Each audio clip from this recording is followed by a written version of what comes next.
যে কি হয়েছে বলেন তো একটু, কাঁদতেছেন কেন?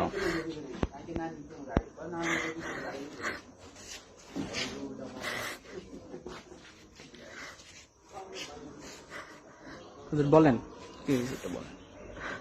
আমি জুমার নামাজ পড়ছি, জুমার পড়ার পর আমার যে যার মেয়ের বিয়ে হে আমার কইছে যে হুজুর আপনি আসেন আমার মেয়ের বিয়ে পড়াইতে।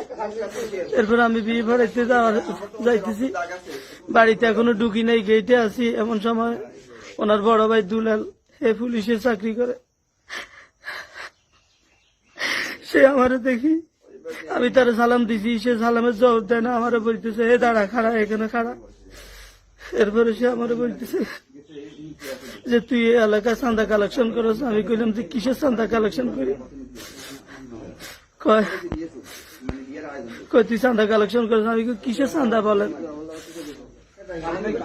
তো এরপরে আমি বুঝতে পারছি যে এটা মনে হয় ওই বেতন কালেকশন করি, যে সকালে যে বেতন কালেকশন করছি, ওই যিনি বেতন কালেকশন করেন মসজিদের মাসিক বেতন কালেকশন করে, উনি আমারে বলছে যে আপনি আমার সাথে একটু চলেন, আজকে শুক্রবার মক্তব যেহেতু নাই, ইসলামী ফাউন্ডেশনের কোনো শিক্ষাও যেহেতু নাই, আপনি আমার সাথে একটু চলেন। এরপর আমি ওনার সাথে সকালে যাই, একটু বেতন কালেকশন গেছি। এখন উনি কইতেছে আমি চাঁদা কালেকশন করি। এরপরে উনি আমার অকথ্য ভাষায় গালি গেলাম। উনি আমার বলতেছে যে তোর হাত পা ভাঙ্গি লোঁচা করে ফেলবো, তুই আমার চিনস, আমি পুলিশ বিভাগে চাকরি করি। এরপরে আমার বলতেছে আমি তোরে না বলছি আমার থানার ভেরিফিকেশন দেওয়ার জন্য। আমি বললাম যে আপনারে কেন ভেরিফিকেশন দিব, আমি আপনি কি?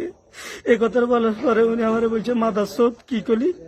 এই কথা বলি না আমারে মুখের মাঝে, হাতে, গালে আর কানের মাঝে অনেক স্পিডে দুইটা থাবুর দিছে। আমি একবারে সেখানে বসে গেছি থাবুর। এরপরে আমার অন্যরা ধরি আমার সান্ত্বনা দিছে যে হুজুর আপনি অত ধৈর্য হইয়েন না। এখন আমি কানও শুনি না, এমন অবস্থা, এমন কঠিন অবস্থা। এরপরে সে আমারে বলতেছে আমি নাকি গ্রুপিং করি। আমি বললাম যে কিসের গ্রুপিং? এরপর উনি তুই জঙ্গি এই সেই। আমি বললাম যে আপনি ভাই কি বলেন এগুলি? কয় তুই জঙ্গি। আমি কই আপনি এমন কোন তথ্য যদি পান তাহলে আমাকে নিয়ে নেন, আমি প্রস্তুত আছি, আপনি আমাকে থানাতে নিয়ে নেন, আপনি আমার অ্যারেস্ট করেন, কিন্তু আপনি এগুলো কি বলতেছেন?